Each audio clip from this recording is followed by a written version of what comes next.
CM 24 में आज सबसे पहले बात नीति, निवेश और नगरीय विकास की। विधानसभा भवन के समिति कक्ष में मुख्यमंत्री डॉक्टर मोहन यादव की अध्यक्षता में हुई कैबिनेट बैठक में आज एक बड़ा फैसला, एक लंबी योजना और स्पष्ट लक्ष्य सामने आया। प्रदेश के नगरीय क्षेत्र में अधोसंरचना को मजबूत करने के लिए 500 करोड़ रुपए अतिरिक्त स्वीकृत किए गए हैं।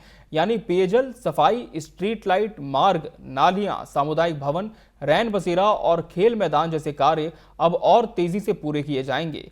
प्रदेश में अभी 1062 परियोजनाएं चल रही हैं, 325 पूरी हो चुकी हैं, 407 निर्माणाधीन और 330 डीपीआर व निविदा प्रक्रिया में हैं। इसके साथ आज ग्रामीण संपर्कता, राज्य सेवा परीक्षा में चयनित अभ्यर्थियों की नियुक्ति और मल्हारगढ़ थाने व अंतर्राष्ट्रीय व्यापार मेले में मिले सम्मान पर भी महत्वपूर्ण निर्णय लिए गए हैं। कैबिनेट के फैसले। नगरीय अधोसंरचना योजना को 2026-27 तक बढ़ाया गया, 500 करोड़ रुपए अतिरिक्त स्वीकृत। कैबिनेट बैठक में निर्णय लिया गया कि नगरीय निकायों के विकास कार्यों के लिए चल रही योजना 2026-27 तक जारी रहेगी।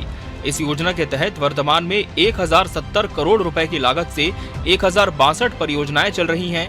325 परियोजनाएं पूर्ण, 407 पर कार्य प्रगति पर और शेष 330 डीपीआर निविदा प्रक्रिया में हैं।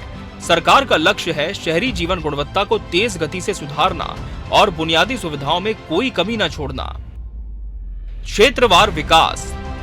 पेयजल, सफाई, स्ट्रीट लाइट, सड़क निर्माण, नालियां, शमशान, सामुदायिक भवन, रैन बसेरा, खेल मैदान।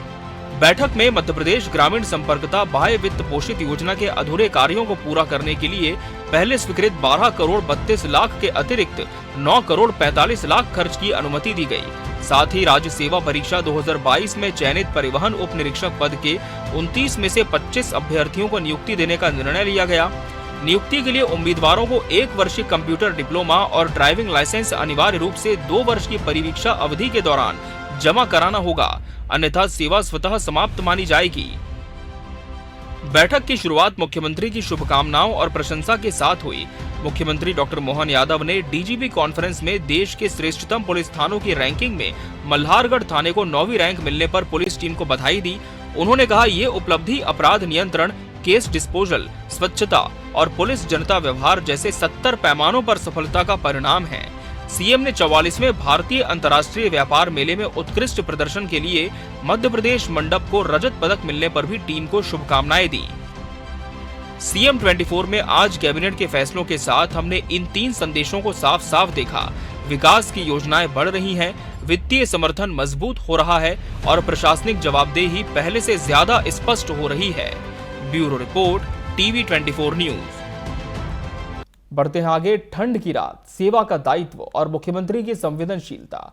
सोमवार रात 10:30 बजे विकास की फाइलें बंद नहीं हुई, बल्कि एक इंसानी फिक्र जागी और मुख्यमंत्री डॉक्टर मोहन यादव सीधे पहुंच गए इंदौर के दयालबाग आश्रय स्थल, जहां टेम्परेरी जीवन जी रहे मजदूर, परीक्षार्थी और परिक्रमावासी ठंड से लड़ रहे थे।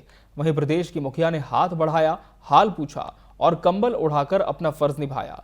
सियासत के शोर से दूर ये रात सेवा, संवाद और संवेदनशील प्रशासन की गवाह बनी। दयालबाग आश्रय स्थल में ये निरीक्षण अचानक था और इंसानी भाव से भरा। मुख्यमंत्री ने श्रमिकों से लेकर परीक्षार्थियों तक सभी से बातचीत की। झाबुआ और दाहोद से आए स्टूडेंट से परीक्षा की तैयारी पूछी। पानी टंकी की सुरक्षा कर रहे चुन्नीलाल से काम और घर की स्थिति जानी। हर चेहरे पर ठंड थी, लेकिन उम्मीद भी, और उसी उम्मीद को गर्माहट देने के लिए सीएम ने सभी को कंबल वितरित किए। इसी दौरान परिक्रमावासी अनिल से संवाद सबसे भावुक पल बना। अनिल ने बताया, वे धार्मिक परिक्रमा पूरी कर लौटे हैं। मुख्यमंत्री ने उनके पैर छूकर कहा, आपकी सेवा और दर्शन कर हम भी धन्य हो गए। ये सिर्फ प्रशासनिक भाषा नहीं, ये संस्कृति, धर्म और मानवीय सम्मान का मिलन था। यहाँ कब से आए? मैं आज ही यहाँ पहुँचा। कहाँ से आए? मैं नर्मदा परिक्रमावासी हूँ। ओ, अरे वाह। तो वो पूरी करके आ रहा हूँ। पूरी हो गई? हाँ, पूरी हो गई पैदल। चलो, आपको देखा तो हमको पुण्य मिल गया। नर्मदे आनंद, अरे आनंद आ गया। ये कंबल दे दिया आपको? ये तो टेम्पररी इन्होंने पाव ढकने के लिए दिया था। आपको दे दे परमानेंट, है ना? ये आपकी तरफ से जो है ये है। बहुत वाह। आश्रय स्थल के बाद मुख्यमंत्री सीधे श्री काल भैरव धाम पहुँचे। पूजा अर्चना की, प्रदेश की खुशहाली और जनकल्याण की कामना की। वहीं से एक के बाद एक कार्यक्रमों का प्रवाह आगे बढ़ा और शहर पहुंचा अंतर्राष्ट्रीय गीता महोत्सव में, जहां मध्य प्रदेश के पहले नवनिर्मित गीता भवन का लोकार्पण किया गया। श्री कृष्ण पाते भगवान की जहाँ जहाँ चरण रखे उनको तीर्थ बनाएंगे। तो जाना पाओ में भगवान को सुदर्शन चक्र परशुराम जी ने दिया। रमझेरा के पास माता रुक्मणी का हरण का घटनाक्रम जुड़ता है। उज्जैन का सांदीपनी आश्रम भगवान की शिक्षा स्थली कहलाता। और गरीब अमीर की दोस्ती का सबसे बड़ा पवित्र केंद्र हमको नारायणा में मिलता है, जहाँ भगवान ने सुदामा के साथ अपनी मित्रता का एक अलग प्रकार का इतिहास रचा। उसी के साथ साथ जब ये गीता भवन की शुरुआत हो रही तो प्रदेश का गीता भवन, यद्यपि गीता भवन बहुत सारे हैं, हमारे समाज आधारित कई सारी रचनाएं बनी हुई है, लेकिन सरकार आधारित इस भावना के आधार पर हमने निर्णय किया है नगर निगम, नगर पालिका, नगर परिषद, नगर पंचायतें, नगरीय निकायों में हर जगह पूरे प्रदेश भर में गीता भवन बनाए जाएंगे। गीता भवन का लोकार्पण होगा, जिसके माध्यम से कला, संस्कृति, इस प्रकार की गोष्ठियां, विचार के विषय, सभागार की उपलब्धि, ई लाइब्रेरी, सभी प्रकार के बच्चों को साथ वो गीता भवन अपने अतीत के गौरवशाली पृष्ठ के साथ सभी चुनौती के प्रश्नों को जानने समझने के लायक बना करके उनके भावी जीवन को भी उत्कृष्ट करेंगे। मुख्यमंत्री ने कहा, इंदौर में गीता भवन आज सिर्फ धर्म का केंद्र नहीं, मार्गदर्शन का केंद्र है। इंदौर की तरह प्रदेश के हर नगर में गीता भवन बनेंगे। गीता जयंती पर प्रदेश को एक बड़ी सौगात मिली और संदेश भी। गीता संकट में बल है, संघर्ष में आत्मबल है, उलझन में सारथी और अंधकार में अटल साथी है। गीता की जयंती के अवसर पर अगर मध्य प्रदेश सरकार के माध्यम से पहले तो जोरदार अभिनंदन श्रीमान नरेंद्र मोदी जी का करें, श्रीमान नरेंद्र मोदी जी का, जिनके माध्यम से हमारी स्मार्ट सिटी योजना के आधार पर ऐसे गौरवशाली अतीत को जुटाने के लिए उन्हें पर्याप्त धन दिया। तो सच में स्मार्ट सिटी, अंग्रेजी का स्मार्ट तो भले ही होगा, लेकिन गौरवशाली गर्व करने के लिए ऐसी कलाकृतियों को लेके आए जो उजाड़ अखाड़ा पड़ा हुआ था, पता ही नहीं चल रहा था कि ये कैसा भग्नावस्था में था। लेकिन अब अंदर आके दिखता कि इससे सुंदर तो पूरा भवन अपने इंदौर में नहीं हो सकता। कितना अच्छा लगता है, कैसा आनंद आया है। इसलिए यहाँ लाइब्रेरी भी अद्भुत बनी है। ऊपर हमारी वीथिकाएं है, जहाँ वीर भारत न्यास के माध्यम से भगवान कृष्ण की और बाकी लीलाओं के लिए अलग अलग चित्रांकन पूरे देश की शैलियों में है।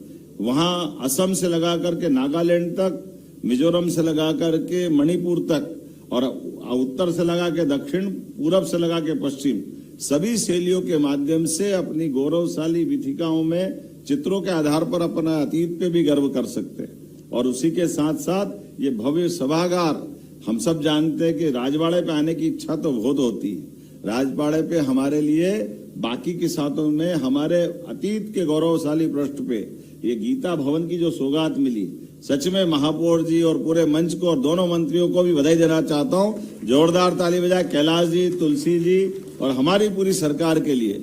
दयाल बाग से काल भैरव और वहां से गीता भवन तक ये दौर सिर्फ कार्यक्रमों का नहीं, सेवा, संस्कृति और संवेदनशील शासन का था। जनता के बीच रहने वाला नेतृत्व ठंड की रात में कंबल की गर्माहट बनकर सामने आया। Bureau report, TV 24 news. इसी के साथ हमारे इस खास कार्यक्रम में फिलहाल इतना ही। मुझे और पूरी टीम को दीजिए इजाजत। नमस्कार।